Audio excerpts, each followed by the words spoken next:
Ketika seorang hamba duduk dalam kesunyian malam, menundukkan kepala, dan membiarkan napasnya menyatu dengan keheningan yang meresap hingga ke tulang, sebuah getaran halus kadang muncul di dalam dada. Getaran itu naik, merayap, lalu perlahan menjelma menjadi gerakan kecil pada lidahnya. Ketika kalimat La ilaha illallah atau Allah Allah terucap tanpa paksaan, muncul pertanyaan yang amat mendasar. Apakah benar engkau sendiri yang memulai gerakan itu? Ataukah ada sesuatu yang lebih besar, lebih lembut, lebih mulia, yang menuntun lidahmu untuk menyebut namanya? Dalam diam itu, seorang hamba mulai menyadari bahwa zikir yang mengalir bukan sekadar aktivitas fisik, melainkan respons ruh terhadap panggilan ilahi yang tidak pernah berhenti bergema. Assalamualaikum warahmatullahi wabarakatuh. Semoga Allah senantiasa melimpahkan rahmat dan ampunannya pada kita semua. Sejak engkau membuka mata pagi tadi, berapa kali hatimu teringat kepada Allah tanpa engkau rencanakan? Ketika engkau terhindar dari bahaya kecil yang bahkan tak sempat kau sadari, atau ketika tiba-tiba engkau merasa ingin membaca istighfar tanpa sebab yang jelas. Gerakan-gerakan halus itu, yang muncul tanpa dirancang oleh akalmu, adalah tanda bahwa ada tangan lembut yang mengarahkanmu. Para ulama dahulu berkata, zikir adalah jamuan Allah. Barang siapa diundang, ia akan masuk, dan barang siapa tidak diundang, ia akan lupa. Maka ketika lidahmu bergerak tanpa kau paksa, apakah itu bukan undangan? Apakah itu bukan sentuhan halus dari Yang Maha membolak-balikkan hati? Seringkali manusia menyangka bahwa dirinya memiliki kuasa penuh atas anggota tubuhnya. Seakan setiap gerakan, setiap kata, setiap helaan napas sepenuhnya merupakan hasil keinginannya sendiri. Namun ketika engkau duduk dan berzikir, lalu tanpa sadar lidahmu bergerak dengan pola tertentu, mengulang satu nama yang sama ratusan kali, engkau mulai mempertanyakan siapa sebenarnya yang mengatur aliran itu. Lidah adalah sepotong daging kecil, tetapi ia bisa menjadi saksi paling jujur tentang siapa yang menguasai batinmu. Ketika ia bergerak karena dorongan jiwa, bukan karena kesadaran badan, engkau akan merasakan bahwa ada kehendak lain yang berjalan bersamaan dengan kehendakmu, lebih lembut, lebih kuat dan dalam. Pernahkah engkau mengalami saat ketika bibirmu menyebut nama Allah, sementara pikiranmu kosong dari niat? Itu bukan kelalaian, melainkan panggilan. Para arif billah mengatakan bahwa terkadang Allah yang memulai zikir pada diri seorang hamba, lalu hamba itu mengira dialah yang memulainya. Padahal ia hanyalah mengikuti aliran yang sudah ditetapkan di Lauh Mahfudz sebelum dirinya diciptakan. Ketika lidahmu bergetar menyebut asmanya, itu adalah tanda bahwa ruhmu sedang dijemput untuk kembali ingat. Maka ketahuilah, zikir yang paling suci adalah zikir yang Allah sendiri gerakkan, bukan yang hamba usahakan. Bayangkan seorang bayi baru belajar berbicara. Ia tidak mengerti huruf, tidak paham makna. Namun ketika ayahnya memanggil namanya, ia merespons dengan suara kecil yang patah-patah. Begitulah diri kita di hadapan Allah. Kita menyebut namanya dengan lidah yang sering keliru, hati yang sering lupa, dan akal yang sering tidak mengerti. Tetapi setiap kali kita merespons panggilan itu dengan satu kalimat suci, kita sesungguhnya sedang menjawab seruan yang jauh lebih dulu memanggil. Maka lidahmu tidak bergerak sendirian. Ia sedang membalas sapaan yang sangat halus, yang hanya bisa didengar oleh ruh yang hidup. Jika engkau merasakan betapa zikir menenangkan dadamu, itu karena yang menggerakkan lidahmu adalah Dia yang mengurus segala perkara. Hati itu seperti cermin, kadang buram, kadang retak, kadang tertutup debu kehidupan. Tetapi ketika Allah ingin membersihkan cermin itu, Dia akan menggerakkan lidahmu untuk menyebut asmanya. Dengan setiap sebutan nama itu, debu duniawi terhapus sedikit demi sedikit. Tidak ada yang bisa memberi kemampuan untuk mengingat selain Zat yang menciptakan ingatan itu sendiri. Maka ketika engkau berzikir, engkau sedang diperbaiki, dibentuk, dan dipanggil pulang oleh Yang Maha Lembut. Apakah engkau mengira bahwa engkau bisa berzikir hanya karena engkau ingin? Betapa banyak orang yang ingin mengingat Allah namun tidak mampu. Betapa banyak rumah yang sunyi dari kalimat suci bukan karena mereka membencinya, tetapi karena mereka tidak diberi taufik untuk mengucapkannya. Maka ketika engkau duduk dan tiba-tiba ingin membaca tasbih, atau ingin menangis sambil menyebut nama Allah, ketahuilah bahwa itu adalah karunia. Itu adalah pintu yang hanya dibuka untuk orang-orang tertentu pada waktu tertentu. Lidahmu bergerak karena Dia yang memberimu kekuatan untuk bergerak. Pernahkah engkau merasakan bahwa zikir itu terasa manis?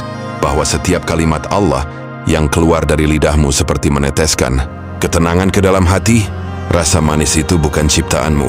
Itu adalah hadiah. Ketika Allah ingin memuliakan seorang hamba, Dia memberikan rasa lezat dalam ibadahnya, sehingga hamba itu akan terus mencari dan kembali. Dan ketika rasa itu muncul, itu berarti lidahmu sedang digerakkan oleh cinta, bukan oleh kewajiban. Itulah zikir yang hakiki, ketika seorang hamba mengingat Allah bukan karena harus, tetapi karena tidak sanggup untuk tidak mengingatnya. Namun ada juga saat-saat ketika zikir terasa berat, lidah seakan kaku, hati seperti beku, pikiran melayang kemana-mana. Pada saat itu engkau mungkin menyangka bahwa Allah menjauh darimu, padahal terkadang Dia sengaja menahan lidahmu agar engkau merasakan betapa berharganya saat-saat ketika Dia menggerakkannya. Jika setiap saat zikir itu mudah, engkau mungkin tidak akan pernah menyadari betapa besarnya nikmat itu. Maka ketika lidahmu terasa berat, jangan berhenti, sebab jika engkau terus mengetuk, pintu itu pasti akan dibuka kembali. Ketahuilah bahwa zikir bukan hanya gerakan lidah, tetapi gerakan ruh. Lidah hanyalah alat, yang menggerakkannya adalah hati, dan hati adalah milik Allah sepenuhnya. Bahkan Nabi Muhammad sendiri berdoa, "Wahai Zat yang membolak-balikkan hati, tetapkanlah hatiku di atas agamamu." Jika hati Nabi saja bisa berubah tanpa izin Allah, maka bagaimana dengan hati kita?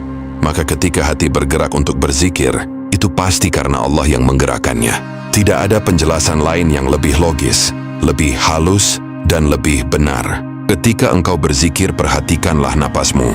Zikir itu seakan menyatu dengan helaan dan hembusan nafas. Seakan Allah sedang mengajarkan kepadamu bahwa kehidupan dan zikir itu berasal dari sumber yang sama. Nafas adalah rahmatnya, dan zikir adalah panggilan kepadanya. Maka siapa yang menggerakkan lidahmu? Dia pula yang mengalirkan udara ke paru-parumu. Dia pula yang mengatur detak jantungmu. Dia pula yang memberi energi kepada tubuhmu. Semua itu terjadi tanpa engkau sadari. Jika napas saja bukan kendalimu, bagaimana mungkin zikir sepenuhnya milikmu? Bayangkan sebuah sungai yang mengalir pelan. Kadang airnya jernih, kadang keruh, tetapi alirannya tidak pernah berhenti. Hati seorang mukmin seperti sungai itu. Aliran zikir yang keluar dari lidahmu bukan karena engkau menciptakan airnya, melainkan karena engkau membuka pintu sungai itu. Dan yang membuka pintu itu bukan engkau, melainkan Dia yang mengalirkan air kehidupan di dalam dirimu. Lidahmu hanyalah permukaan sungai. Sumbernya berada jauh lebih dalam dari yang bisa dijangkau oleh pikiran manusia. Pernahkah engkau melihat seseorang menangis ketika berzikir? Air mata itu bukan hasil keputusan. Itu adalah reaksi spontan dari ruh yang disentuh oleh cahaya ilahi. Ketika lidah bergerak, ketika hati bergetar, dan ketika air mata jatuh, itu berarti seluruh diri sedang digerakkan. Zikir bukan sekadar ibadah, ia adalah perjumpaan. Dan setiap perjumpaan yang tulus pasti akan menimbulkan reaksi emosional. Maka ketika lidahmu bergerak dan hatimu ikut bergetar, ketahuilah, engkau sedang diperhatikan oleh Tuhanmu. Ada kalanya zikir muncul di waktu-waktu yang tidak terduga. Saat engkau berjalan sendirian, saat engkau duduk di kendaraan, atau bahkan ketika engkau baru bangun dari mimpi. Kalimat suci itu tiba-tiba muncul dari bibirmu tanpa alasan. Itulah zikir yang disebut sebagai tarikan ilahi, sebuah tarikan lembut yang tidak bisa ditolak. Seakan ada tangan halus yang menarikmu, sedikit demi sedikit agar engkau tidak terlalu jauh darinya. Lidahmu mungkin tidak menyadari gerakan itu, tetapi rohmu tahu siapa yang memanggilnya. Jika engkau bertanya kepada ahli tasawuf, siapa yang menggerakkan lidahku ketika aku berzikir? Mereka akan menjawab dengan jawaban yang sederhana dan dalam. Zikir adalah jawabanmu kepada Allah, tetapi yang menggerakkanmu untuk menjawab adalah Allah sendiri. Zikir bukan usaha satu arah, ia adalah percakapan. Dan percakapan itu tidak akan terjadi kecuali jika kedua pihak berkehendak. Allah ingin engkau mengingatnya, maka Dia pun menggerakkan lidahmu. Tanpa kehendaknya tidak akan ada satu huruf pun yang keluar. Allah berfirman, "Fadzkuruni adzkurkum." Ingatlah aku, niscaya aku ingat kalian. Ayat ini tampak sederhana, namun mengandung rahasia besar. Bagaimana mungkin seorang hamba mengingat Allah terlebih dahulu, sementara Allah lah yang menciptakan ingatan itu? Maka sebagian ulama menjelaskan bahwa makna ayat ini bukan bahwa hamba memulai zikir, melainkan bahwa ketika engkau berzikir, itu adalah tanda bahwa Allah sedang mengingatmu. Dan ketika Allah mengingatmu, Dia pun menggerakkan lidahmu agar engkau mengingatnya kembali. Zikir adalah bentuk paling murni dari ketergantungan manusia kepada Tuhannya. Engkau mungkin bisa memaksa tubuhmu bergerak, tetapi engkau tidak bisa memaksa hatimu untuk hadir.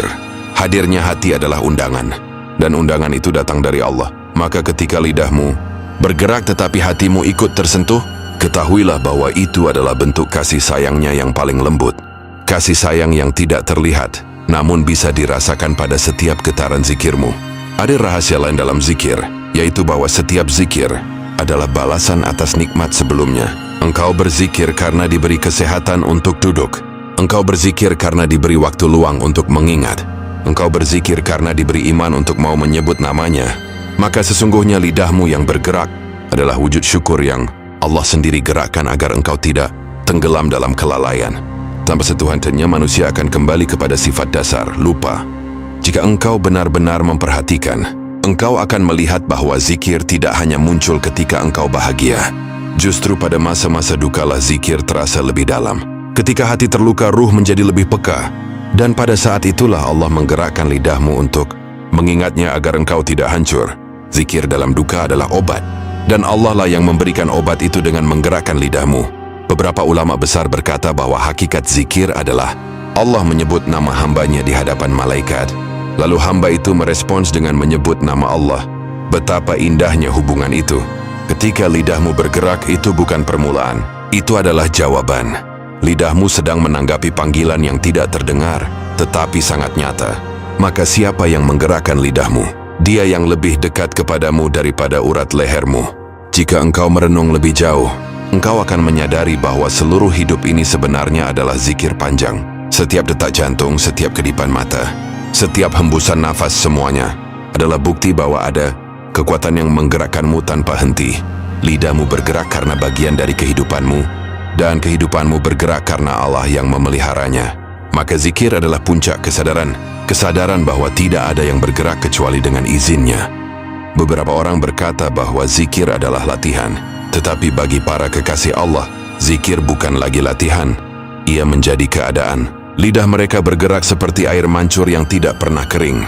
Bahkan ketika mereka diam, ruh mereka tetap berzikir.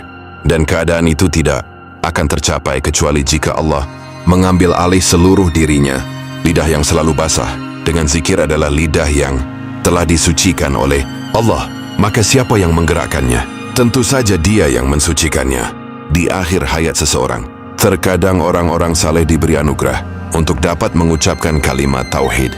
Lidah yang sekarat, tubuh yang lemah, dan kesadaran yang mulai pudar, tiba-tiba masih bisa berucap la ilaha illallah. Apakah itu kekuatan manusia? Tidak. Itu adalah sentuhan terakhir dari Allah kepada hambanya. Jika pada saat paling kritis pun lidah masih bisa mengucap nama Allah, itu menunjukkan bahwa zat yang sama telah menggerakkan lidahnya sepanjang hidup.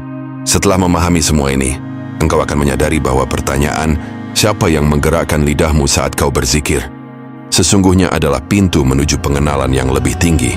Sebab ketika engkau tahu bahwa Allah lah yang menggerakkannya, engkau akan merasa dihormati, dipilih, dan dicintai. Zikir bukan kewajiban yang berat. Ia adalah bukti bahwa Allah sedang menuntunmu kembali kepadanya. Maka sekarang, duduklah dalam keheningan. Letakkan tanganmu di atas lutut. Pejamkan matamu. Rasakan detak jantungmu. Rasakan aliran napasmu.